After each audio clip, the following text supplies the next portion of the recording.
Hola, doctora. Hola. Vale. Bueno, vamos si queréis a empezar. Ya ha pasado 20 minutillos. Y bueno, lo primero quería daros a todos las gracias por conectaros, por querer, como decimos, en la asociación, en las actividades que desarrollamos.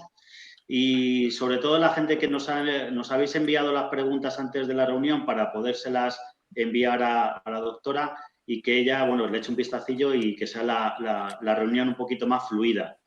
Quería también dar las gracias a SAMS, que es la Asociación de Síndromes Arrítmicos, bueno, contra la muerte súbita también, y es una asociación que estamos haciendo sinergias, llevamos un tiempo con ella y nos ha ayudado a acercarnos un poquito más a la doctora. Es cierto que nosotros hemos estado en Toledo, hemos estado en Valencia, en Murcia, en Barcelona y, por supuesto, en Madrid, y la hemos seguido nosotros a ella. Hemos sido como muy... la hemos acosado, ¿no? De alguna manera, porque nos encanta cómo expone, cómo hace las cosas, cómo las dice, y nos faltaba un punto más para poder hablar con ella una noche de luna llena, porque así fue, y poderle preguntar si podía estar con nosotros en una reunión para aclarar dudas sobre la miocardiopatía ritmogénica, todo lo que tengamos. Es cierto que las preguntas que nos habéis hecho o las que me habéis mandado por WhatsApp o por correo electrónico son muy, pero que muy interesantes y yo creo que vamos a obtener muchas respuestas positivas.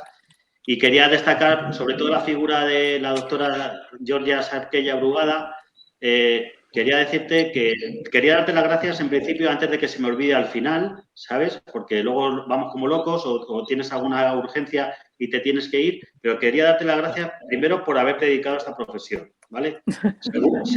Segundo, por la cercanía que tienes con tus pacientes y los que no somos tus pacientes. Eso también dice mucho de ti.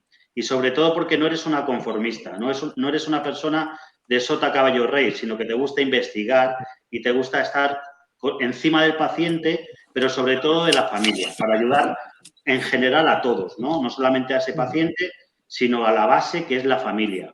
Porque cuando entra una enfermedad o una persona con una enfermedad dentro de una casa, pues se afecta a toda la familia. Y eso es lo que tú haces también muy bien, ¿no? Meterte también en ese hilo familiar y poder ayudarnos a todos. Así que quería darte las gracias y sobre todo por concedernos esta reunión. Bueno, gracias a vosotros, ante todo. Sabes que de todas las charlas, conferencias, todo lo que hago, lo que más me gusta y mejor me sienta es esto, el hablar con pacientes, con familiares y de tú a tú, ¿no? Y que, bueno, conformista nunca, mosca cojonera también. Y bueno, y aquí estamos, porque somos un poco, pues bueno, al ser poco conformistas, pues nos juntamos los inconformistas, ¿no? Para intentar cambiar todo esto y hacerlo cada vez mejor. Y nos equivocamos a veces, y esto nos pasa a todos. A veces todos tenemos malos días, ¿no? Pero lo importante es el equipo, y el equipo no solamente son los médicos, las enfermeras, sino los pacientes, ¿no? Los pacientes y las familias en todo. Y por tanto, pues bueno, es un placer estar aquí, un honor, y espero que sea la primera de muchas. Tengo que deciros que ya he puesto un poquito así, bueno, así dientes largos a algún compañero que ha tenido un poco de envidia de que yo estuviera hoy aquí. Yo creo que vais a tener candidatos para las próximas veces, de profesionales muy, muy buenos de nuestro país, que si una cosa hacemos bien son las cardiopatías familiares y que bueno, tenemos una muy buena piña de profesionales en este país, que hacemos bien las cosas, intentamos. Muy bien. Pues si te parece, hay mucha gente que, o sea, me dieron sus nombres, pero yo prefiero no poner nombres a esas preguntas, ni sexo tampoco, y te las digo tal cual me las dijeron ellos a mí, ¿vale? La primera sería, me gustaría saber si ya existen tratamientos que modifiquen o anulen las instrucciones de los genes que provocan, en este caso, esta patología, la miocardiopatía ritmogénica. Empezamos fuertes. Mira, yo creo que es muy importante porque esto es pregunta de esto es pregunta ya de un nivel muy alto. Y yo creo que no todos los de aquí tienen el mismo nivel de genética. Entonces, intentar resolver esta pregunta, que no es que me escaquee, que os la voy a contestar. Sí, sí. Yo creo que es muy importante que tengamos todos unos conceptos básicos. Es decir, hay una serie, nosotros tenemos un ADN que tiene, que siempre yo lo explico como un libro. Nuestro ADN es nuestro libro de recetas de cómo tiene que crearse cada una de las partes de nuestro cuerpo. Está el capítulo que dice cómo tienen que ser los ojos, otro que está en cómo tiene que ser el pelo, el otro cómo tiene que ser la altura y cómo tenemos que ser nuestras facciones de guapos o de feos, ¿no? Y esto para cada una de las partes de nuestro cuerpo, de nuestra forma de pensar, de nuestra forma de digerir los alimentos, de todo. Entonces, con todo esto, hay un capítulo muy importante es de cómo tiene que ser construido el corazón. Si tiene todas sus piezas, si le faltan piezas, si las que tiene están en el lugar que le tocan. Y cada una de estas piezas, cómo está construida. El libro de instrucciones es el ADN. El ADN son las frases enlazadas que se unen por capítulos. Y digamos que cada capítulo es lo que llamamos un gen, ¿no? El gen, en concreto, es como el apartado que dice cómo tiene que funcionar una parte. Y entonces, la evolución humana y de las especies ha hecho que generación a generación se provoquen cambios en la copia de las recetas que heredamos de nuestros padres, que nos construyen nuestro propio libro. Nuestro libro de recetas está medio de mi padre, medio de mi madre. Entonces, esto, cuando hay errores en las copias, o hemos heredado errores de las instrucciones, de las recetas de nuestros padres, hace que este cocido salga distinto. A veces más bueno, a veces no importa, ¿no? Porque poner 200 de agua, 203 de agua, no pasa nada. Un error, una mutación genética viene a ser un error en el libro de instrucciones de la receta del corazón. Y por tanto, cada uno tenemos distintos errores y algunos provocarán enfermedades y algunos no. Dicho esto, cuando uno estudia la miocardiopatía ritmogénica, uno dice, ay, pues yo tengo PKP2, yo tengo desmoplaquina, yo tengo otra cosa. ¿Qué pasa?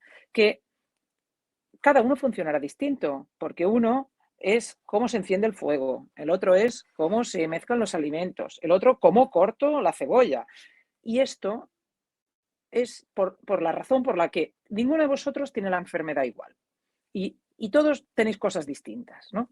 Entonces, sabiendo que el problema es una receta mal escrita, lo que la intenta la ciencia es decir, hombre, yo voy a poner medicación para controlar las consecuencias de este error genético.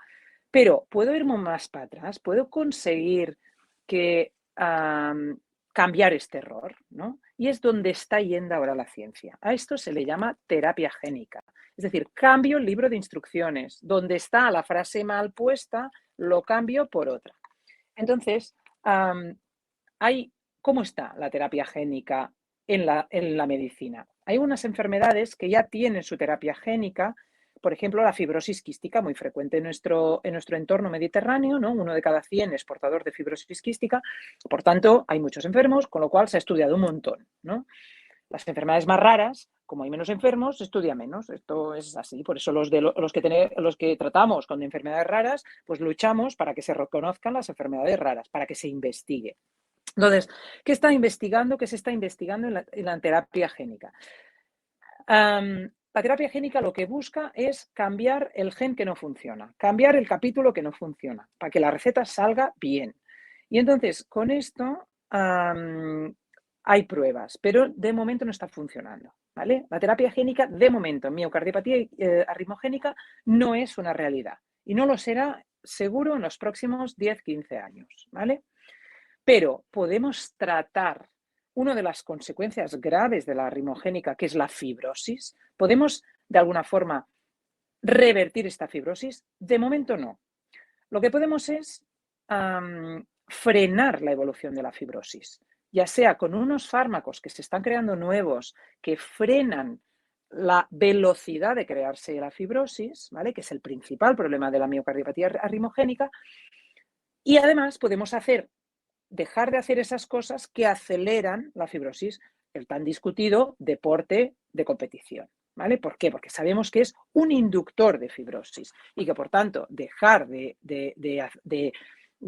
hacer algo que te empeora la enfermedad, pues te ayuda a que no evolucione tan rápido, sencillamente, ¿vale? O sea, me he ido muy para atrás, pero es importante porque he visto que hay varias preguntas sobre esto y nos liamos un poco, ¿vale? Hombre, yo recomiendo algunas de las jornadas que hacemos para familias donde hablamos de conceptos muy básicos de genética y tan complejos como estos. Es decir, lo tenemos que tocar un poco todo para asegurarnos que entendemos pues, palabras tan importantes como estas, ¿no? Es una parte importante, pero al igual también es una parte complicada o compleja de entender, por lo menos los medio mortales como somos nosotros, sin estudios. Es verdad que cada vez vamos intentando saber más. Es cierto que se va confundiendo muchas veces esa información por lo que nos van diciendo, por lo que nos van contando, sobre todo también entre nosotros cuando hablamos, y es complicado, ¿no? Entonces vamos a dejar ahí en stand-by para dentro de 10 o 15 años, como tú dices, volver a ver si ha habido resultados de investigación en ese tema, ¿no? Otra de las preguntas, pues bueno, yo tengo un poco una respuesta. Yo hace 5 o 6 años conocí a Juan. Juan es un señor que tenía 78 años, ahora tiene 83 y con 78 años le diagnosticaron miocardiopatía arritmogénica porque estaba en la playa, se metió y le dio una arritmia, ¿no? El hombre fue diagnosticado, le pusieron un DAI y hasta la fecha, con 84 años, tiene los achaques de la edad, pero no por la enfermedad. Lo que más nos preocupa realmente es si con esta enfermedad se puede vivir hasta la vejez. Vamos, que si vamos a hacernos viejos. Bueno, en medicina cualquier pregunta que empiece por ¿puede? La respuesta es sí. Es decir, ¿pueden los pacientes con miocardiopatía arritmogénica llegar a viejos? Claro que sí. Y un ejemplo es el que nos acabas de dar. Seguramente que tenga 83 años no se siente viejo y dice que viejo será cuando tenga 127, ¿no? Como mi padre, que dice que se va a morir a los 127. Digo, pues muy bien, me gusta la idea.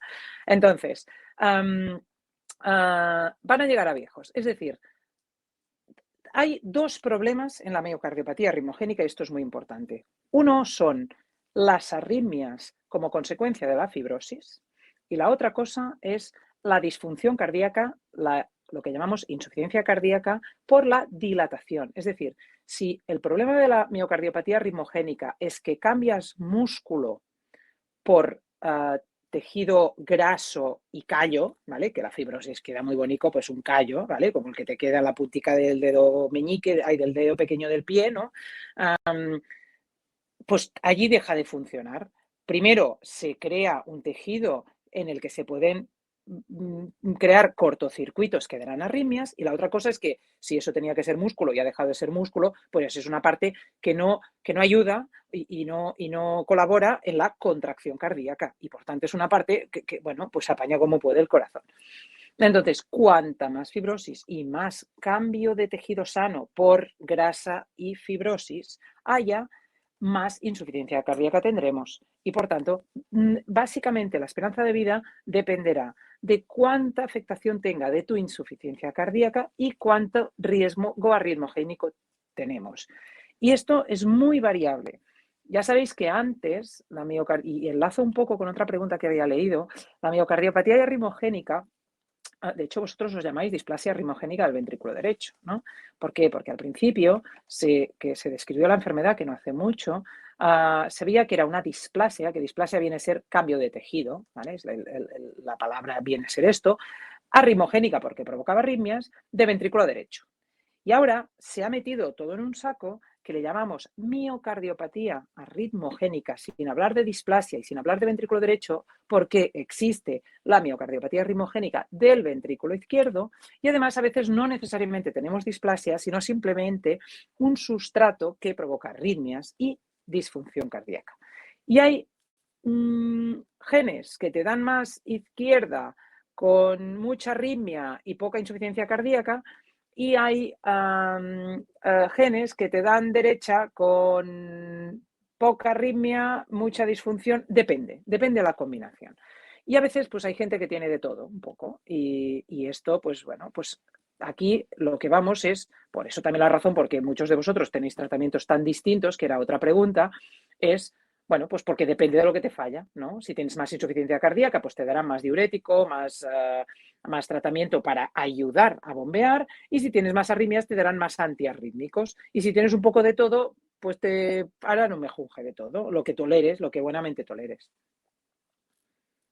Se hablaba mucho porque este diagnóstico, muchos de los, por lo menos de los afectados en la asociación, muchos de nosotros, hemos practicado deporte más bien competitivo, extremo en algunos casos, y claro, pues pasar de todo a nada es complicado, ¿no? Entonces, ¿dónde está el equilibrio, ¿no? Y dónde está ese deporte que podemos practicar? Ya sé que depende de muchos factores, ¿no? Pero en general, ¿qué deporte es el indicado o qué deporte es el que no se puede practicar de ninguna de las maneras, o si hay algo prohibido o no? El porqué del deporte es tan fácil como que la rimogénica especialmente, tú digamos que tienes tu base genética que te predispone a ello, ¿vale? Pero luego tendrás algo que haga un clic que va a empezar todo este cambio, toda esta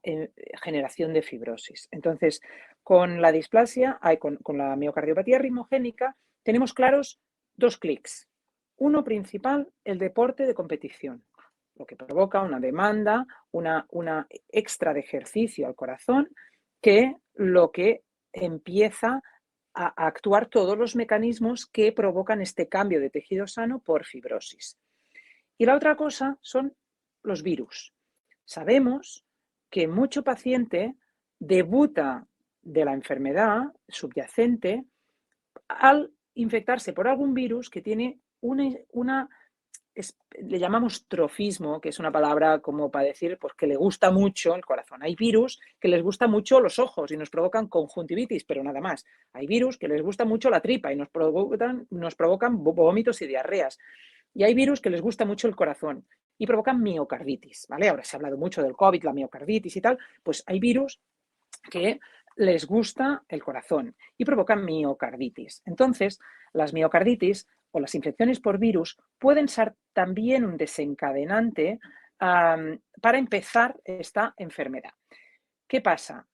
Que nosotros no podemos decidir qué virus nos infecta. Ojalá pudiéramos hacer así, hacer desaparecer los virus. Lo que es más importante es que esas cosas que podemos controlar las tengamos controladas, como el seguir haciendo deporte, que va a ser un claro acelerador de la enfermedad. Y esto es muy importante. Entonces, ¿cuál es la cantidad de ejercicio? Bueno, pues hijo, depende un poco, porque es la verdad. Siempre hay chistes, ¿no? De médicos, joder, el médico me ha quitado el tabaco, me ha quitado el alcohol, me ha quitado las mujeres, porque me queda en la vida, ¿no? Voy a vivir más, pero me va a durar mucho y va a ser penoso. En realidad, hoy en día la medicina ha cambiado, no somos unos prohibidores, unos censuristas, ¿no?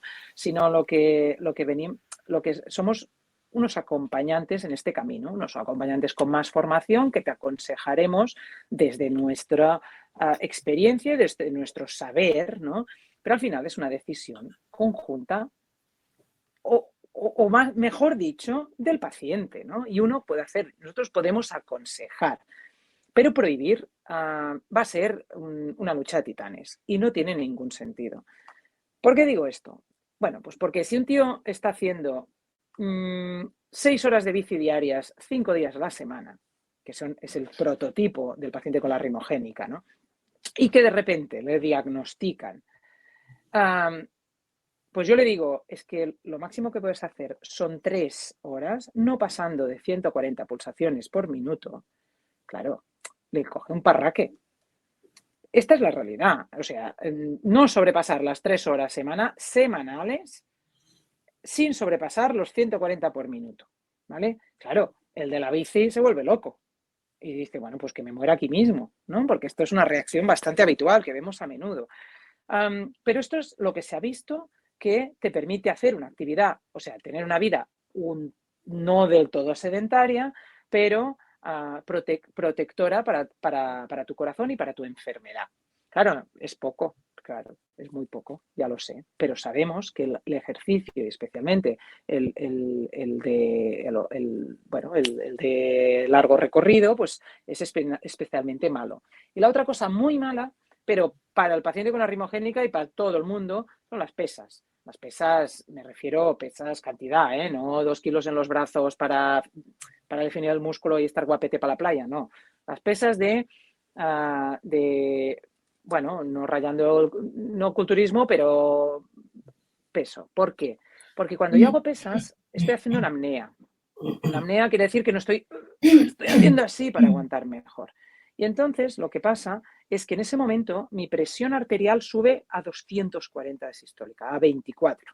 Entonces, esto, ¿qué quiere decir que tenga la presión a 24? Pues que mi corazón tiene que hacer una fuerza contra 24, cuando en realidad la hace normalmente contra 12, ¿no? A 120. Claro, es el doble. Entonces le estoy provocando una sobrecarga brutal en pico de una forma repetitiva. Otra cosa es pues que se ha caído tu madre, la tienes que recoger del suelo, pues no hay otra. Pero irte al gimnasio, a machacarte, a hacer pesas, es que en esos momentos le estás dando el doble a tu corazón, que ya de por sí está al límite. Y por tanto, es una mala idea. Por tanto, tengamos claro que deporte 3 horas a la semana, no pasando, y cuando nos movamos, que no pasemos de 140 por minuto, así a grosso modo, y evitar los isométricos. Puede ser un consejo el deporte sin llegar a la fatiga? Sí, lo que pasa que, honestamente, el que ha sido ciclista de 6 horas diarias, el nivel de fatiga suyo es bien poco, porque es que pueden estar perfectamente a 130 y estar haciéndome 4 horas, porque es un tema de tiempo, cuánto rato estás de esa forma, ¿no? Entonces, sin llegar a la fatiga a 3 horas a la semana. Vale, otra pregunta que es para todas las personas que llevan un DAI, no solamente los que tenemos miocardiopatía rimogénica, sino todos los que tenemos un DAI. Comentamos un poco que ya que están tan de moda las tecnologías, ¿no?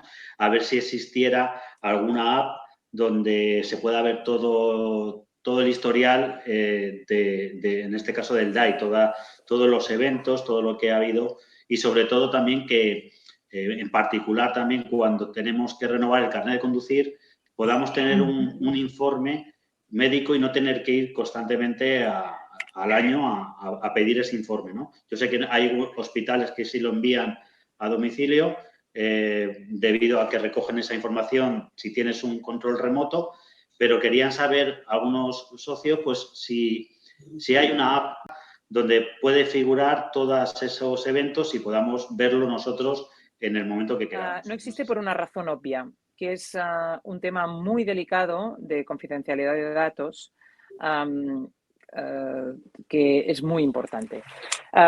Segundo, de interpretación. A veces nosotros mismos, a los que nos dedicamos a esto y que no hacemos otra cosa que esto, a veces nos volvemos locos con los trozados, porque la máquina dice una cosa y nosotros interpretamos otra. Y entonces hay un tema de interpretación que es fundamental. Entonces, depende del centro. Por ejemplo, nosotros estamos trabajando, de entrada tengo que decir, en Cataluña nosotros tenemos la historia clínica compartida, donde todo lo que yo escribo y suba la historia del paciente, sube y el paciente tiene una app que se baja todos sus resultados, sus análisis, sus informes. Si yo he subido el report mensual del seguimiento de monitorización remota, todo sube al sistema. Y por tanto, el paciente lo puede mirar.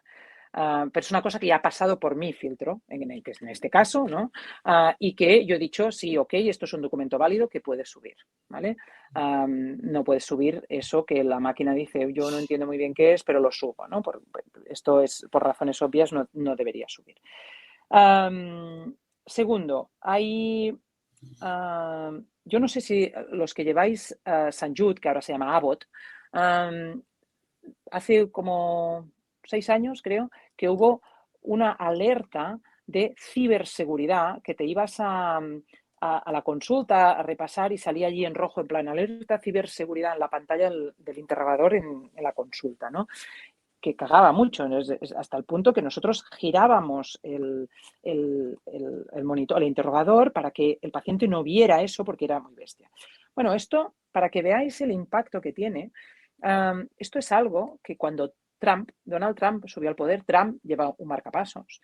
Y cuando él subió al poder, un marcapasos St. Jude, y cuando subió al poder, obligó a la compañía a hacer una revisión de ciberseguridad porque tenía miedo que alguien hackeara el sistema y su marcapasos dejara de funcionar. Entonces, bueno, pues ya lo sabéis, las dimensiones de los movimientos de Trump, ¿no? Pues venga, a lo grande.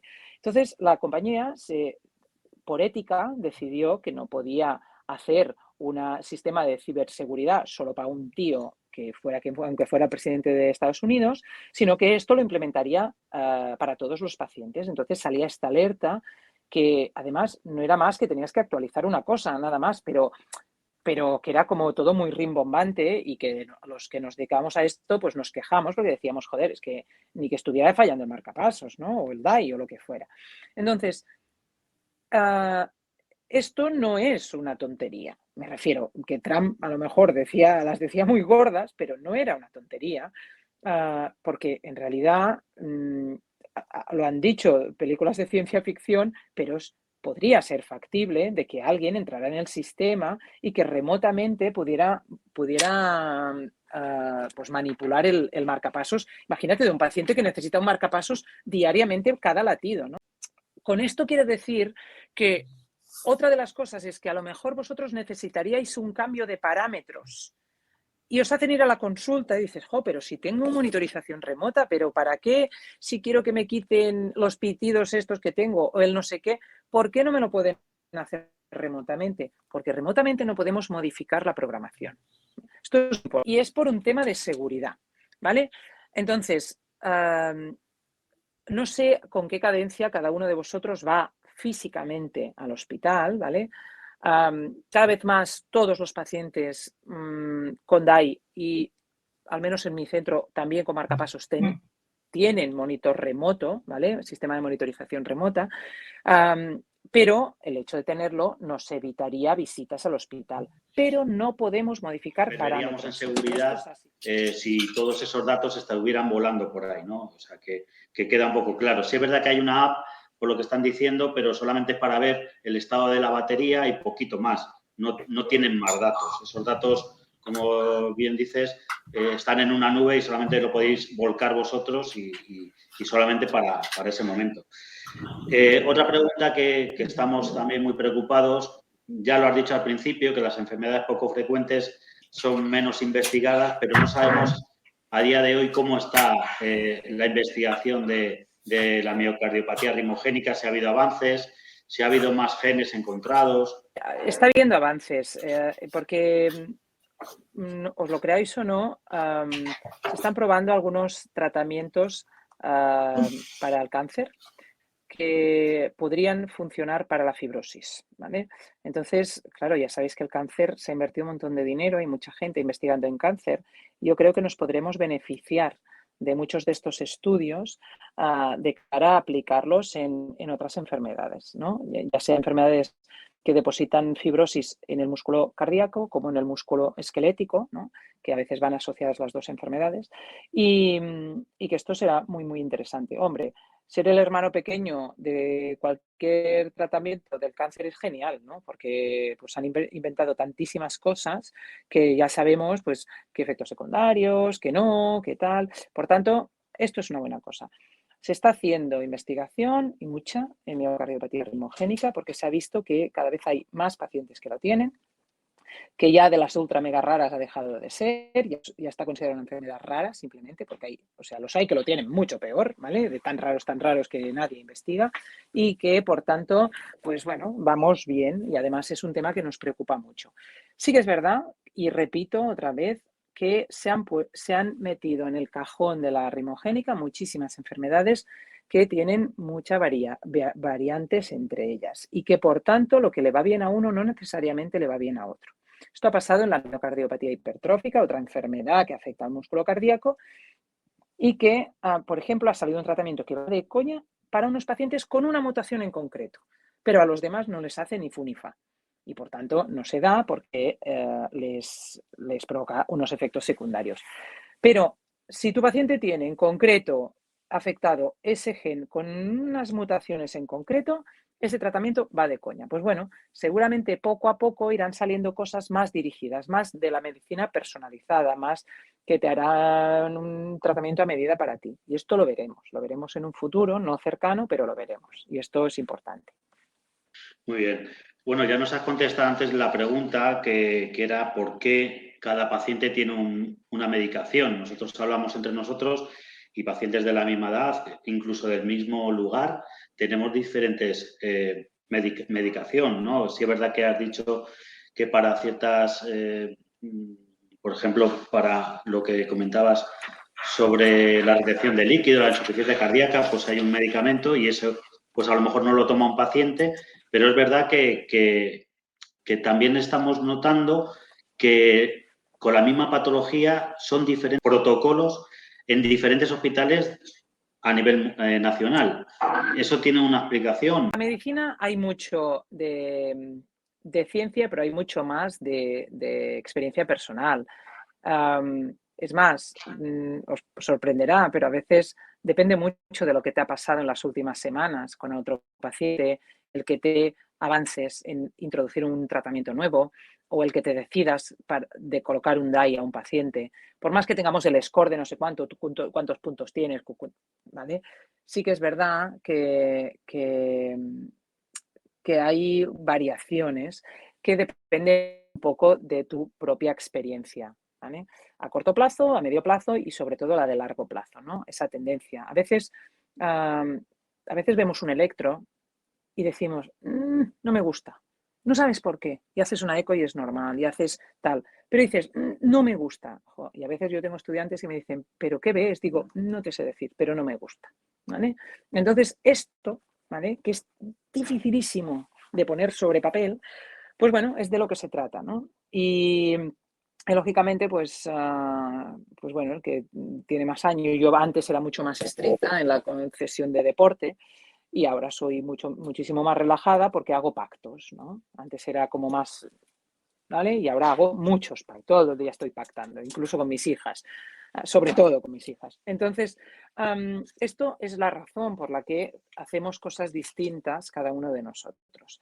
Y luego, pues hay cosas tan variables como cuántos extrasístoles tiene uno, cuántos tiene el otro. Hay médicos que no soportan que su paciente tenga ni una sola extrasístole, por tanto te machacan con antiarrítmicos. Otros que somos un poquito más tolerantes. Yo que un paciente que lleva DAI, pues me tenga extrasístoles, pues, ¿qué quieres que te diga? ¿Vale? Porque ya lleva DAI, ¿vale? Y por tanto, digo, hombre, si lo machaco a beta bloqueantes, que todos sabéis lo que es el beta bloqueante y el efecto que te da, pues, ostras, si puedo, bueno, ya lleva DAI, es decir, bueno, ¿qué me va a hacer? Una arritmia, para eso lleva el DAI, pero pues lo agradecerá, ¿no? Entonces, es un poco así. Y en cambio, pues bueno, un paciente que no lleve DAI, pues seremos más estrictos porque tiene un riesgo, ¿no? Entonces, bueno, esto es el juego de protocolos distintos, de también, a ver, si en tu hospital tienes 2 años de lista de espera para una resonancia, pues no le vas a pedir una resonancia a tu paciente todos los años. Pero si el paciente, pues bueno, tienes un servicio de resonancias que tiene muchas ganas de hacer resos cardíacas, tienen un buen protocolo, tienen huecos para ponerlas, pues a lo mejor a tus pacientes le haces todos los años, que tampoco hace falta, pero, pues bueno, varía muchísimo. Depende de la demanda y depende de la disponibilidad. Vale, ha quedado claro. Una pregunta que se hace durilla así hasta cuando se traga, ¿no? Saliva. Y es, por lo menos lo que tenemos nosotros entendido, o lo que nos cuentan, o lo que escuchamos. La miocardiopatía ritmogénica, hay un 60% aproximadamente que es genético y eso está así. Y un 40% que no han encontrado el gen. Entonces, como decía esa pregunta, ¿no? Aproximadamente el 40% en esta enfermedad no es genético. ¿Se sigue investigando a estos pacientes para encontrar un posible gen o han creado ellos la patología estructuralmente, como tú decías antes, con un virus? Y de ser así, ¿cómo la han creado? No es que el 60% sea genético. La miocardiopatía ritmogénica es 100% genético. Lo que pasa que a día de hoy, cuando hacemos un estudio genético, 60% de la población, o sea, 60% de los enfermos encontramos el gen que lo provoca y en un 40% también tiene un gen, pero está por descubrir, ¿vale? Y a veces no es solo un gen, sino que son múltiples genes que no son los principales, sino que son los que les dicen al principal cómo tiene que actuar, o lo que le dice al principal cómo tiene que actuar.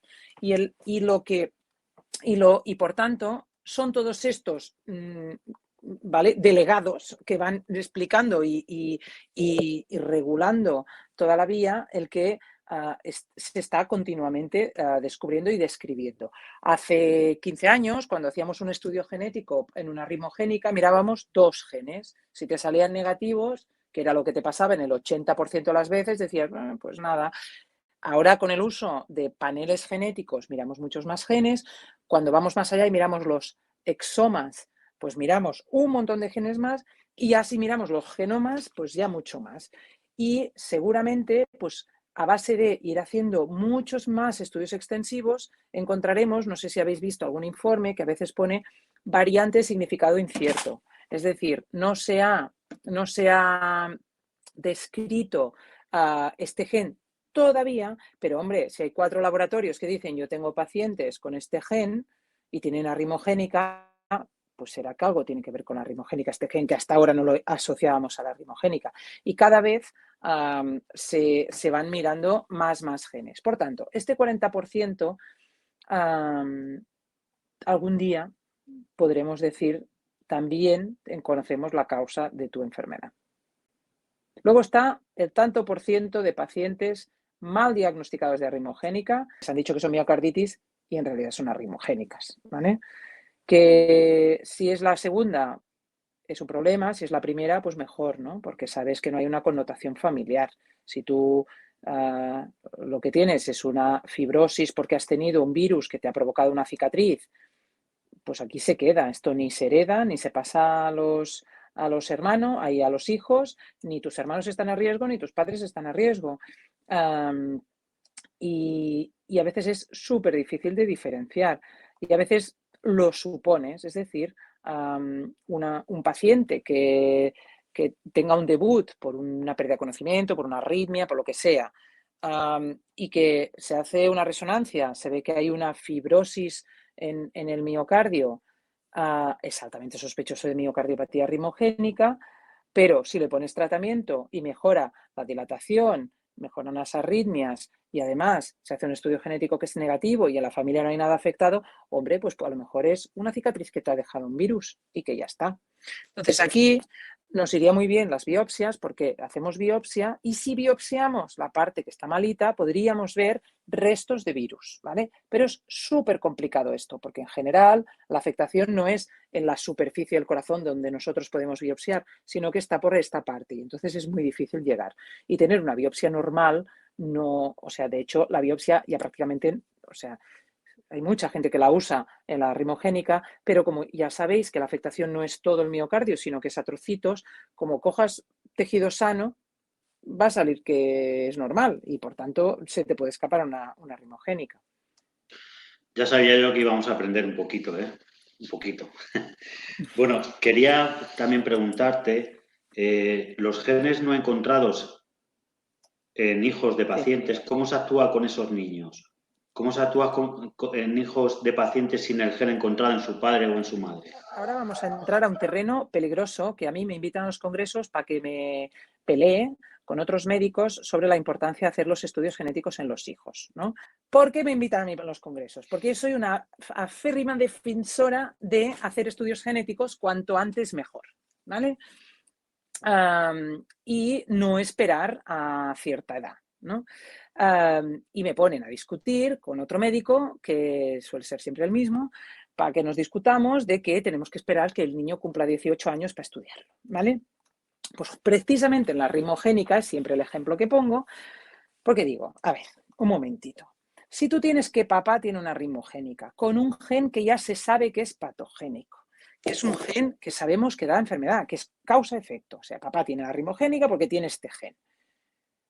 ¿para qué me voy a esperar a diagnosticar genéticamente al niño y tenerlo todos los años haciendo ecos y pruebas de esfuerzo y sufriendo todos los padres, ¿no? Si yo le puedo hacer un test genético que me va a decir, el niño no es portador. Y si el niño no es portador, chao pescado, irlo a celebrarlo y ya está. Es así. Entonces, esto que parece tan lógico y tan fácil, pues, chico, les da morbo que salgamos a discutirnos de esto y nos invitan a los congresos para que hagamos esta famosa discusión. Entonces, ¿por qué es tan importante en la rimogénica hacer un diagnóstico precoz? Pues porque te puede dar la cara a los 7 años, ¿vale? Si esperas hacerle el diagnóstico genético a los 18, a lo mejor has metido la pata y no llega a los 18. Entonces, es que a lo mejor hay niños, y en los que nos dedicamos a pediatría, hay niños que debutan con 7 años con una muerte súbita. Y es así. Y tengo un montón de pacientes, bueno, de familias, porque el paciente ya no está, que los hemos conocido a raíz de la muerte súbita a los 7 años. Por tanto, la rimogénica puede afectar a edades precoces. ¿Es lo más habitual? No. Pero esto es imperdonable. Entonces, papá tiene una rimogénica. ¿Para qué voy a estar ecografiando y citando al niño a consultas y no dejándole hacer deporte por si acaso tiene la enfermedad? Si yo puedo con un escupitajo de saliva saber si el niño es portador del gen y ya se ha acabado el problema, ¿vale? Estamos de acuerdo, ¿no? Vaya, a mí me parece lógico, pero bueno, es esa cosa, ¿no? Luego está, también es verdad que hay razones para defender esperarnos a los 18 años, que es que a lo mejor no lo quiere saber. Bueno, a lo mejor, pero también a lo mejor no quiere vacunarse, ¿no? De la varicela a los 3 años y bien se le ponemos la vacuna o del tétanos. Y tampoco esperamos a decir, bueno, es que yo no le vacuno de nada porque a los 18 a lo mejor él decide vacunarse o no. Ya, pero ha estado en peligro, o de la meningitis, o de estas cosas. O sea, hay decisiones que los padres tomamos para nuestros hijos, sabiendo que es importante tomar esa decisión por ellos, porque es importante para estos primeros años de vida, ¿no? Para evitar una meningitis o evitar un neumococo o lo que sea. Pues es un poco lo mismo, ¿no? ¿Por qué viene toda esta discusión? En realidad viene porque tenemos una gran suerte en nuestro país. Nuestra sanidad está tocada ahora, la pandemia ha hecho mucha mella en la sanidad pública, pero sí que es verdad que somos unos privilegiados. En este país, si alguien necesita un desfibrilador, nadie se queda sin desfibrilador. Si alguien necesita un stent por un infarto, nadie se queda sin su stent. Vamos a esperarnos más o menos a hacer nuestra reso, a nuestras pruebas de esfuerzo o nuestra primera visita. Pero es verdad que ningún paciente se queda sin un tratamiento. Y por tanto, para el paciente es genial y para el médico es genial trabajar en este sistema. Yo no tengo que estar sufriendo sobre si el paciente se puede o no pagar el desfibrilador. Los que estáis en grupos de Facebook, por ejemplo, Orgullo DAI, veréis que hay mucha gente en Latinoamérica que dice, ¿no? Es que saben cuánto cuesta un desfibrilador, es que no sé si me lo voy a poder costear, y es una cosa que a mí me parte el alma, pensar que hay gente que pone en peligro su vida por un tema de que no tiene suficiente dinero para pagarlo.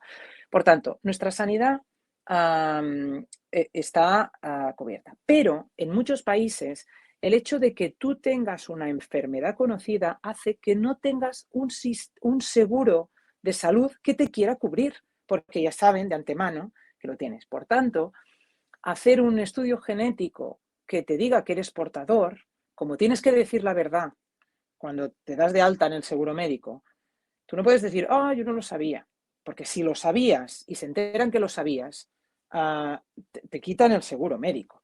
Entonces, claro, hay gente que no quiere saber si su hijo es portador o no, porque no quiere que el día de mañana no pueda tener un seguro médico. Esta es la razón de que nos esperemos a los 10. Hay gente que proponga esperar a los 18 a hacer un diagnóstico. En este país no tiene ningún sentido, ¿de acuerdo? Yo creo que tampoco, porque a lo mejor se queda sin seguro médico o sin vida, ¿no? Y luego ya no le hace falta un seguro médico. Pero no has contestado, creo que no, o no lo he entendido, de aquellos pacientes que no le han diagnosticado la miocardiopatía ritmogénica, en este caso genéticamente. ¿El ¿Cuál es 40% el seguimiento? este? Sí, el 40 o el que sea. ¿Qué seguimiento se hace a esos niños? Sí. Si un padre tiene rimogénica y genéticamente es negativo, nosotros tenemos que decir que la genética no es una herramienta que nos permita decidir quién se debe seguir y quién no. Por tanto, tendremos que hacer todo. Es lo mismo que cuando nos viene alguien que es el hijo de alguien que ha hecho una muerte súbita inexplicada sin diagnóstico. Tenemos que hacerlo todo. Es decir, pues haremos controles anuales, con pruebas de esfuerzo a partir de los 7, 8 años y resonancias pues a partir de los 13, 14, 15 o antes si vemos en la eco que algo no es correcto. Y no podremos decidir tú sí, tú no. Vamos a seguir con las preguntas.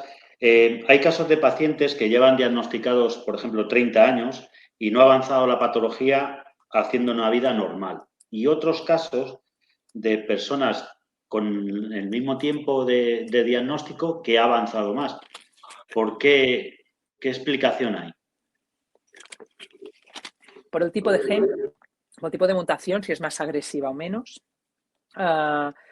Por las cosas que modifican, no solo ese gen, sino todo lo que modifica genéticamente ese mismo gen. Y por el entorno, una susceptibilidad personal, pero no es lo mismo vivir en Barcelona que vivir en un pueblo sin contaminación. No es lo mismo tener hipertensión, colesterol, tener estrés, ¿no? Que no tenerlo. Y no es lo mismo que además de tu miocardiopatía ritmogénica, además tengas un cáncer de próstata y que tengas que recibir ciertos tratamientos que van a empeorar. ¿Cuál es la diferencia entre miocardiopatía ritmogénica del ventrículo derecho, del ventrículo izquierdo en diagnóstico, tratamiento y prevención? Ole. Mira, ventrículo derecho. Básicamente hace mucha arritmia, ¿vale? Pero es más a largo plazo. Ventrículo izquierdo es la más nueva, es la que menos conocemos, es la que prácticamente no incluíamos antes, pero tiene un pelín más de mala leche. ¿Y por qué? Porque a diferencia del ventrículo derecho, que se resiente un poco, el ventrículo izquierdo es muy potente. Pensad que el músculo en el ventrículo izquierdo es 3 veces más gordo que el del ventrículo derecho. Y por tanto, allí aguanta carros y carretas. Pero hace arritmias que pueden presentarse sin nada de insuficiencia. Por tanto, no hay una fatiga, no hay demasiado cambio. Y luego está la biventricular, que la biventricular es un poco de todo. Entonces, cuando algo te afecta a todo, también son unos genes distintos, también tiene otra connotación y luego puedes tener de todo. Y claro, cuando ya tienes afectación biventricular, pues te va a afectar. Lógicamente, pues tu pronóstico dependerá del grado de fibrosis, del grado de insuficiencia cardíaca y de cuán tarde te han diagnosticado esto, ¿no? No es lo mismo que te lo diagnostiquen a los 13 años porque tu padre lo tiene, que te lo diagnostiquen después de haber hecho un paro y que estás casi en lista de trasplante, ¿no? ¿Hay relación entre las arritmias o taquicardias con el ciclo de la menstruación, en concreto una semana o 10 días antes por temas hormonales? Mira, en la medicina ha sido históricamente, me has tocado otra fibra, la medicina ha sido históricamente destinada al hombre, ¿no? Y esto ha sido así. La sexualidad femenina no se ha estudiado. La regla, pues no es un término que cuesta a todo el mundo pronunciar. Y la salud femenina, bueno, se ha empezado a explorar en los últimos años. Es más, ahora hay ponencias de afectación cardiovascular en mujeres, pero ha sido una gran desconocida. Entonces, lo que sí se ha visto es que, a diferencia de los hombres, que lo siento y que no vayamos a dar, pero es una situación plana, porque no hay una fluctuación hormonal, es una situación plana. Un hombre empieza a ser fértil a partir de los 11, 12 años, que empieza a producir espermatozoides, y el resto de su vida va a producir espermatozoides hasta que, bueno, empiezan cosas a disfuncionar, pero la capacidad de producir espermatozoides continúa, ¿vale? Serán menos móviles, todo lo que quieras, pero es plano y siempre, ¿no? La mujer es cíclica, y es cíclica porque en realidad está un mes entero preparándose para gestar, ¿no? Para que haya un óvulo fecundado y gestar. La naturaleza nos ha hecho, pues, hornos maravillosos, ¿no? Para que perpetúe la especie. Y entonces, es todo un mes que se prepara el cuerpo para gestar. Entonces, hay unos cambios brutales de las hormonas que influyen a todos los niveles, todos los niveles. Y el primero y más importante a nivel cerebral. En el cerebro tenemos la hipófisis, que es una pequeña glándula que tenemos justo en el centro del cerebro, que es la encargada de decir, tú sube, tú baja, tú no sé qué, tú retén más líquidos, tú nada, todo, todo, todo, todo. Frecuencia cardíaca, todo, todo, todo. ¿Qué pasa? Que si el ciclo hormonal es cíclico y regular, una puede percibir sus cambios de presión, cambios de humor, cambios del pelo, cambios de la piel y capacidad de hacer arritmias también. ¿Por qué? Porque la función hormonal influye también en la capacidad de hacer arritmias. Y por tanto, sí, no es ninguna locura que unos días antes de que te venga la regla o 3 días después de que te haya venido, cada una de una forma distinta, puedan notar que hay una situación cíclica en sus arritmias. O sea que ahí entra en juego un poquito el QT largo. El QT largo es una situación de una enfermedad, pues eso, que se llama síndrome de QT largo, pero no te da, no tiene mucho que ver, es que hay una influencia de las hormonas en el ciclo cardíaco de cada latido que puede afectar más cómo interpreta los cambios en cada latido.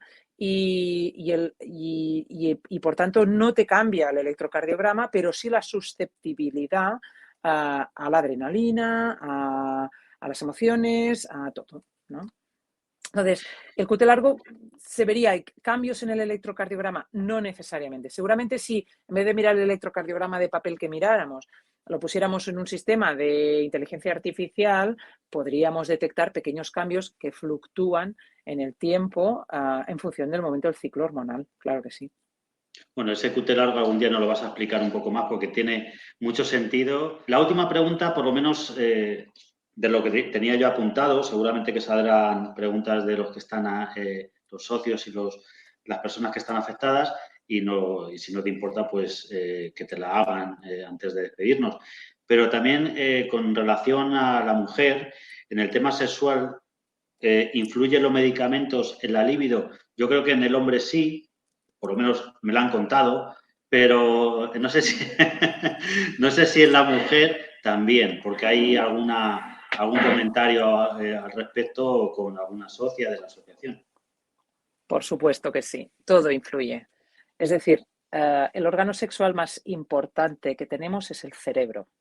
No lo tenemos entre las piernas, sino que el órgano sexual más importante que tenemos es el cerebro.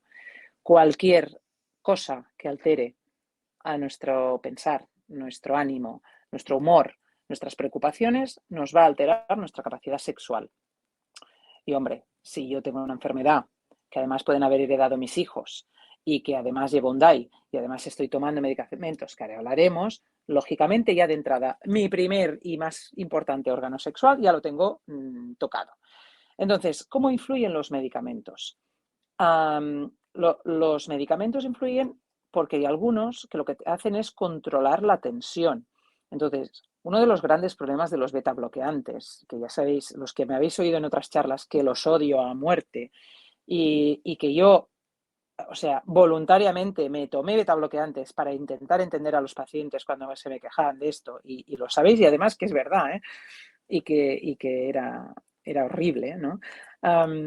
Sí que es verdad que lo que hacen es bajar la tensión. Entonces, uno de los órganos que más, bueno, más padece de la bajada de tensión es el pene, ¿no? Si te baja la tensión, no hay suficiente presión para llenar los cuerpos cavernosos para provocar una erección. Pero erección tienen los hombres y erecciones tienen las mujeres, porque el clítoris, que no solo es esa cosita que vemos entre los labios, sino que es un órgano mucho más complejo que está en los labios mayores y por dentro, es fundamental para un buen deseo sexual que esté bien irrigado, porque necesita una temperatura. Entonces, si tomamos beta bloqueantes, el clítoris tampoco tiene su erección, y por tanto tampoco ayuda en una buena estimulación, una buena lubricación y un sexo complaciente. Entonces, además de todo esto, algunos medicamentos además provocan estados de ánimo más bajos y por tanto también van a empeorar esta situación. Y a veces muchos de los pacientes llevan antidepresivos y algunos antidepresivos, especialmente la fluoxetina, la paroxetina, pues tienen algunas cosas buenas, bueno, pues que te pones más guapa porque pierdes algunos kilos, ¿no? Porque te quita el hambre, pero también te quita el deseo sexual. Y entonces te baja la libido también con algunos de los antidepresivos. Entonces todo esto es como el cóctel Molotov que hace que nuestra libido se vaya pues a la mierda, así tal cual. ¿Qué pasa? Que si encima tengo la preocupación de, ostras, llevo un DAI, a ver si, pues, en mitad de una relación, que esto me lo dicen algunos pacientes míos jóvenes, ¿no? Adolescentes, bueno, que están, pues, cachondos todo el día, ¿no? Como toca la adolescencia, y que se echan su primera novia, y su gran preocupación es si va a tener la novia o sea, si ellos tienen una descarga teniendo una relación sexual, pues si esto le puede afectar a su pareja. Y entonces este solo hecho les come el coco y hace que pues tengan disfunción eréctil, ¿no? Y luego ya, como tengo disfunción eréctil, cada vez que estoy con la novia, que además no tengo ni idea porque yo soy un inexperto, pues me voy comiendo el coco. Y aquí empieza pues dificultades de disfunción eréctil y disfunción sexual porque no soy capaz de diferenciar una cosa de la otra. Entonces, esto es muy importante hablarlo abiertamente cuando vais al médico. Y no todos los médicos están cómodos con este tipo de conversaciones. Y a veces hay que acudir a un sexólogo, pero un sexólogo que tenga idea de que es un DAI y que tenga idea que es una miocardiopatía. Y a veces hay que sentarse con vuestro médico y manifestar, ostras, pues a mí no se me levanta o a mí me cuesta mucho. ¿Y por qué? Porque hay medicamentos que podemos modificar para buscar mejores opciones. Porque también los que me conocéis sabéis que yo digo que el 50% o más de la salud cardiovascular es la felicidad. Y la felicidad es que estés bien en casa, que estés bien de salud, que no siempre lo tenemos, pero sobre todo ser feliz y la vida sexual es parte de ello. Y por tanto, tenemos que buscar los médicos la forma en que el paciente esté feliz en todos estos entornos. No todo el mundo podemos conseguirle que trabaje, pero bueno, si buscamos la forma en que esté mejor, pues mejor. Y no todo el mundo podrá tener unas relaciones sexuales como cuando tenía 20 años, porque también la edad cuenta, ¿eh? No lo perdamos de vista, pero sí que es verdad que podemos ayudar en, a lo mejor, cambiar de fármacos para que no nos den todos estos efectos secundarios. Y hablar de lo que os preocupe sobre este tema, súper importante. Bueno, a mí me han contado que para los hombres sí que hay pastillas para la erección, pero ¿y para las mujeres hay algún tratamiento?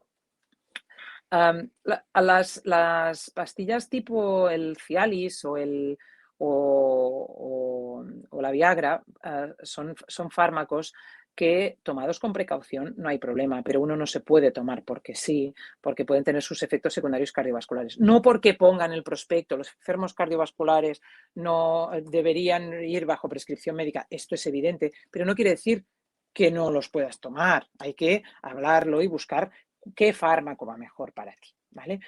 En cuanto a las mujeres, se está trabajando con lo que sería un equivalente a una Viagra femenina, ¿vale? Por lo que decíamos, que la Viagra ahora masculina o los potenciadores de la erección masculinos, hay 15 años que están en el mercado y hay de todos los colores y todas las formas, ¿no? Unos que te dan erección ahora misma, otros de erección que te dura más o menos 48 horas, bueno, así que puedes estar de fin de semana. Bueno, mujeres no, está por estudiar, hay algunas cositas, algunas que funcionan y que hay que hablarlo abiertamente y consultar con un sexólogo o con un ginecólogo experto en el tema para buscar las mejores opciones. Vale. Yo sé que, por ejemplo, en rehabilitación cardíaca los hombres nos aconsejaban o nos pautaban Levitra, que es algo más suave que en este caso. Y luego encima decían en esa charla que incluso era conveniente, ¿no? Para no hacer trabajar tanto al corazón y que la sangre pues fuera directamente a donde tenía que ir, ¿no? Es una forma así de expresarme un poquito rápido, ¿no? Pues más o menos ya están todas las preguntas, hemos tocado todos los palos, el deporte, la genética, en este caso la sexualidad, Me han hecho preguntas fuera por WhatsApp, pero si los que estáis en la charla queréis preguntar algo y la doctora está dispuesta. Vamos a ver. Vale. Soy Javier Bustillo, yo no sé si... Encantado, sí, Javier, ¿qué tal? Vale. Bueno, vamos a ver. Es prácticamente, me pasa 3/4 de lo mismo que Sonsoles. Entonces ya prácticamente he visto que es preferible la respuesta que tengo así, porque pasa lo mismo y son los dos mayores de edad. Yo tengo una arritmia desde el 2012, me diagnosticaron y tengo un plan. Me hicieron una prueba genética, y no me llegaron a diagnosticar, me dijeron que no habían encontrado el problema y que, bueno, mis hijos, yo estoy yendo con ellos anualmente a Madrid, no soy de Madrid, y voy al Gregorio Marañón a consultas bueno, pues en principio de infantiles, y luego ya digo, como son mayores los dos, ya me les pasaron adultos y desde entonces anualmente pues les hacen algunas pruebas y ahí se quedó la cosa. Entonces como yo me he parecido oír que era posible poder hacer un estudio genético o que posiblemente se mejor hacer un estudio genético, pero creo que he entendido que era posible si se había dado positivo en el estudio genético por parte mía, o sea, por parte del padre, había salido algún gen. Y yo no sé si las dudas que tengo hacerlas por otro lado directamente con David, porque acabo de escuchar lo que le ha dicho Sonsoles, y yo, bueno, pues sí tengo grandes dudas con mis hijos, porque ya te digo que desde el 2012 ahí me diagnosticaron este problema. Yo he sido también, como David, he hecho muchísimo deporte, me costó mucho cuando me lo quitaron, evidentemente, así de mucho a nada. Ya estoy más que mentalizado, pero mi preocupación prácticamente a diario sigue siendo mis hijos. A ver, yo creo que es importante que tengamos en cuenta que entiendo que el que está afectado eres tú. Es que se te oía muy mal, pero el que está afectado eres tú, que te han hecho un estudio genético y no ha salido nada, ¿vale? Por tanto, hacer un estudio genético a tus hijos no tiene ningún sentido, porque si tú que tienes la enfermedad no te ha salido nada, si han heredado tu enfermedad, no va a salir nada, ¿vale? Entonces, no tiene ningún sentido. Solo hacemos el estudio genético a los hijos si tenemos la causa de la enfermedad del padre o de la madre. Muchas gracias, porque realmente, bueno, es la duda que tenía y me gustaría, en estos momentos me hubiera gustado haber dado positivo, haber visto y por lo menos, claro, si hubiera sido el ideal. Y es una preocupación porque quizás si te encuentran el gen es más fácil a la hora del diagnóstico a tus hijos, ¿no? O sea que, pero bueno, como bien dice la doctora, tenemos muy buenos médicos, muy buenos profesionales y creo que donde estás, donde vas, que es donde voy yo también, a Gregorio Marañón, ahí son también unos cracks. ¿Alguna pregunta más? Sí. ¿Quién? Susana de Málaga. Ah, Susana, vale, sí. Es que se te oye un poquito entrecortado. A ver si cazamos la pregunta. Vale, es en referencia a la pregunta de la relación hormonal y la alteración del corazón y que puedan haber más arritmias. ¿Tenéis algún caso o conocéis que se hayan dado algún tipo de tratamiento hormonal para disminuir justamente el tratamiento mediante beta bloqueantes? Por en mi caso estoy intentando, pero los ginecólogos que yo he visitado no me lo han permitido, me aconsejan. Si cíclicamente los hay una gran relación, se pueden probar anticonceptivos. ¿Qué pasa? Que el anticonceptivo, en función de las dosis, puede dar un efecto de hipercoagulación de la sangre, que en los pacientes cardiópatas no es lo mejor. Pero claro, si se viera un causa-efecto muy real, pues es una opción. Esto, lo ideal es cuando estás en un entorno multidisciplinar, donde tienes el ginecólogo implicado en la unidad. Nosotros tenemos la gran suerte que nuestro grupo de ginecólogos y obstetras trabajamos mano a mano, y cuando yo tengo una adolescente con una rimogénica y quiere tomar anticonceptivos porque se ha echado un novio, pues la mando al ginecólogo y buscamos las mejores opciones. El ginecólogo me llama y me dice: Georgia, ¿qué te parece este que le quiero dar? ¿Por qué tal? ¿Por qué cual? Y digo: pues este me parece bien, este no me parece bien. Y buscamos las mejores opciones. Entonces, por eso la importancia de los centros multidisciplinares, ¿vale? Cuando a veces, cuando uno, y esto lo vemos, hace segundas, terceras, cuartas opiniones, acaba yendo pues a doctores que a lo mejor son muy buenos, pero trabajan solos. Y yo puede ser muy buena, muy mala o regular, pero si yo tengo un entorno que entre todos hacemos un gran equipo, esto es fundamental. Y este es un claro ejemplo, ¿no? de seguramente pues el ginecólogo no se atreve porque no se siente respaldado por el cardiólogo, y el cardiólogo pues no tiene ni idea, porque no tiene ni idea de anticonceptivos como tengo yo, que no tengo ni idea. Y por eso pues llamo a los coleguis de gine que me ayuden. Y los coleguis de gine pues ven una mujer con un DAI y el primer día pues se asustaron y casi se me echaban a correr, y ahora están encantados de que vayan a parir aquí pues las señoras que llevan DAI, y porque además pues permiten que hagan todo el tipo de parto que estas señoras quieren hacer. Entonces, los equipos multidisciplinares son importantísimos, y en tu caso, pues yo creo que si pudieras estar en un centro donde te vieran de una forma global, no solamente como un corazón y un útero, ¿no? Sino como una persona, pues esto sería ideal. ¿Hay alguna pregunta más? Sí, yo quiero hacer una pregunta. Verónica.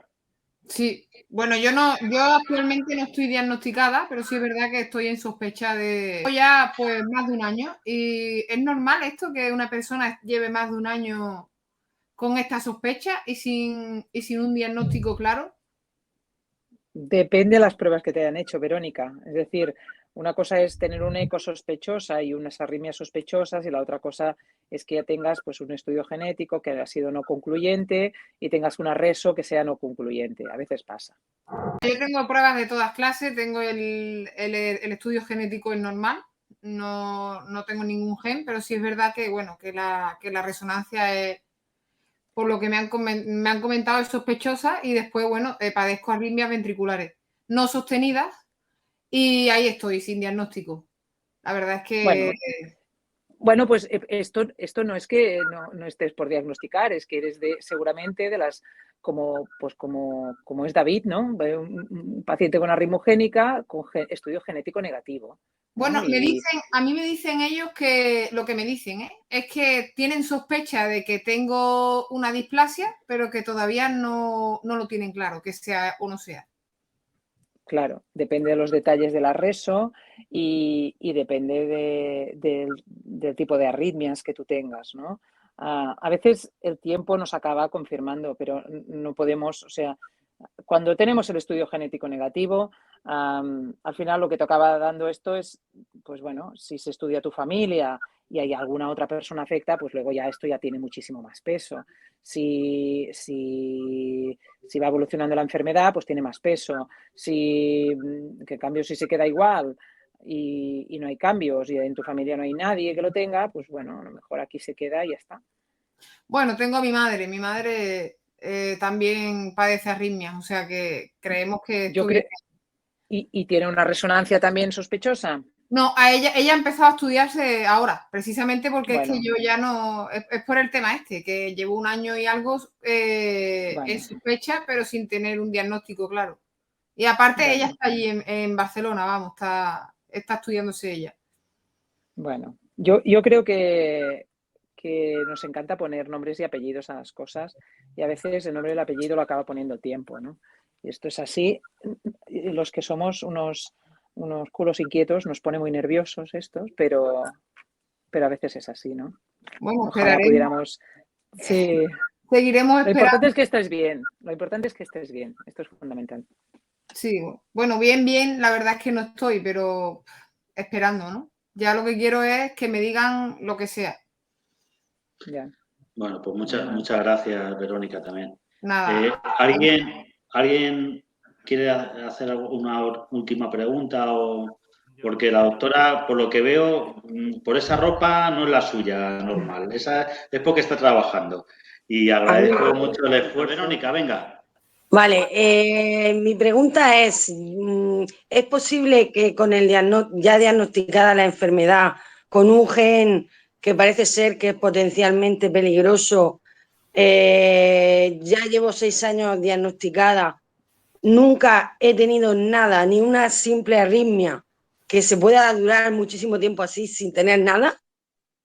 Porque es que yo a veces pienso, pero señor, parece que esto es mentira, pero no es mentira, porque yo tengo todo el caso contrario de mi tocaya Verónica, que la tengo diagnosticada, llevo el DAI por prevención primaria, pero es que nunca jamás me ha pasado nada, ni he tenido arritmia, ni he tenido nada. Entonces, claro, yo pienso, ¿hasta cuándo durará esto? Bueno, pues a lo mejor el hecho de que te hayan diagnosticado, te han puesto un tratamiento, has cambiado algunas cosas de tu vida o no sé si hacías deporte mucho antes o no, pero seguramente el hecho de que lleves algún medicamento hace que estés bien, es que la mayor parte de los pacientes están bien. Es decir, es como todo en la vida, ¿no? Solo oímos las desgracias, ¿no? El que le ha dejado de funcionar el DAI porque se ha roto el cable, el que le ha dado un chispazo, el que ha tenido no sé cuántas arritmias, el que ha acabado en trasplante. Pero la idea es que con los fármacos, los medicamentos que damos no son para dar hipotencia a los pacientes. Lo que queremos es que sirven para frenar la evolución de la enfermedad y sobre todo controlar las arritmias, ¿no? Que es lo que queremos, que es lo que da la lata. Ya. Por tanto, yo creo que ojalá todos los pacientes estuvieran como tú. Ojalá, sí, y que sigamos así. Creo que José Antonio querías hacer una pregunta, ¿no, José Antonio? Sí, se me escucha, ¿verdad?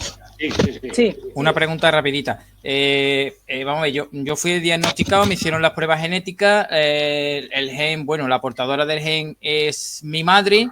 Después han hecho las pruebas genéticas a la familia. Tengo 2 tíos que son también portadores del gen. Ninguno de mis primos por parte de mis tíos son portadores. En cuanto a lo que comentó antes, mi hija tiene 8 años y se le hicieron las pruebas genéticas hace ya 2 años. O sea, dio negativo. Aquí en Sevilla sí no tienen en cuenta la edad. Pero mi pregunta es, en estos 4 casos que hay portadores del gen en la familia, mi madre, mis 2 tíos y yo, ¿soy yo el único que he desarrollado, digamos, la enfermedad y tengo problemas? ¿Por qué ellos no? Por ejemplo, porque mi tío se ha dedicado toda la vida al campo, o sea, un trabajo duro, muy físico y nunca ha tenido problemas. Y mi madre también ha hecho trabajo físico. Y el único que he desarrollado la enfermedad y he tenido problemas soy yo, que soy el único que estoy diagnosticado de haber desarrollado la enfermedad y además soy portador de DAI. Mira, por una cosa muy sencilla, porque nosotros somos el fruto de una información genética que la mitad viene de papá y la otra mitad viene de mamá. Y hemos heredado la de, en tu caso, tu madre, defectuosa, pero tienes la otra parte que equivale a la misma información de tu padre, que a lo mejor suple menos la parte defectuosa. Y a lo mejor los hermanos de tu madre tenían la parte que compensaba muy potente y por tanto no manifestaron la enfermedad. Seguramente hay múltiples factores que modifican, se llama la epigenética, todo lo que va a modificar la expresión de nuestros genes. Y esto es fundamental y es donde está encaminada todos los estudios, es a buscar qué factores van a modificar el que, siendo todos portadores de la enfermedad, unos la manifiesten y otros no. Y es esto, no es otra cosa, ¿no? Pues yo creo que, doctoras Georgia Sarquella Brugada, muchísimas gracias por dedicarnos un tiempo tan importante también para ti, porque estás trabajando. Pero bueno, esto también es un poquito de trabajo, ¿no? Al final nos has dado muchas pautas y nos has solventado muchas dudas y quería agradecértelo de verdad en lo personal. Y bueno, yo creo que cada uno de los que estábamos aquí, más los que no han podido conectarse, más los que reciban la información, pues se van a ver reflejados en muchas de las cosas que has comentado y es de agradecer, en serio. O sea, es importante el hablar paciente con paciente, familias enteras, lo que decimos, que todos, mujeres con mujeres del mismo sexo, o sea, de la misma edad, con las mismas aficiones, hombres igual. y eso es genial, pero multiplica mucho el hecho de que tengamos asociaciones, ¿no?, como SAMS, como DAP, que podemos hacer sinergias y sobre todo con profesionales como tú y como otros muchos, como el doctor Jimeno, doctor Zatarain, doctor Ayotti, muchos cardiólogos que están mucho por la labor del paciente y sobre todo a ti hoy, en el día de hoy, agradecidísimo, de parte de toda la asociación y de la familia sobre todo. Muchas gracias por permitirnos esta reunión y hacernos un poquito más felices, porque con la seguridad de saber un poco más, yo por lo menos estoy más feliz. Y claro, yo creo que ya lo que quieras decir y acabamos, que no queremos robarte más tiempo. Yo quería cerrar lo de esta tarde, estas 2 horas, ¿no?, casi, porque de agradeceros, ¿no?, que todo lo que hacéis desde la asociación, desde todos los cursos de RCP, la formación, la concienciación sobre el uso de desfibriladores y reanimación cardiopulmonar, hacéis una labor brutal. No tiene ningún sentido todo lo que podamos hacer nosotros si no hay un pie de calle, si no hay una atención a primera línea. Y que tengáis muy claro que la voz de las enfermedades viene de los pacientes. O sea, yo puedo luchar para que mejoren las cosas, puedo investigar, puedo hacer lo máximo, ¿no?, como médico, pero aquí el poder lo tienen los pacientes y tenéis que estar convencidos y tenéis que ser conocedores de esto. Está cambiando el paradigma. Antes los pacientes nos escuchaban, el médico decía y tal. Está cambiando. La Comisión Europea está trabajando fuertemente para dar voz a los pacientes y en todas las reuniones de la Comisión Europea para tratar enfermedades cardíacas raras como la displasia o la miocardiopatía ritmogénica, están allí presentes las asociaciones de pacientes. Están, en este caso, pues tenemos la gran suerte que SAMS, ¿no?, la Asociación de Síndromes Arrítmicos Relacionados con la Muerte Súbita, que nació de pacientes de mi hospital, ¿no?, y que ya son adultos, estos pacientes, tiene un ámbito nacional y que es la representante de los pacientes a nivel europeo de enfermedades cardíacas raras, con un especial interés con la miocardiopatía ritmogénica, porque, pues bueno, pues los fundadores, yo soy fundadora también, pero los fundadores, pacientes y familiares, pues bueno, están muy implicados en esta enfermedad y yo creo que es fundamental. O sea, tenéis el poder y lo tenéis que usar tan bien como lo estáis usando hasta ahora, ¿no? Desde la formación, desde el conocimiento, no desde lo he leído en Facebook, lo he mirado en no sé dónde, sino desde el conocimiento racional, científico, bien estructurado. Lo que no sepamos lo ponemos. Sabéis que yo participo de las redes sociales cuando hay alguna duda, ponen mi nombre. Oye, Georgia, ¿y tú qué opinas de esto? Para que cuando se lía mucho el percal, las discusiones en Facebook, ¿no?, pues intentar pues poner un granito para reubicar las cosas.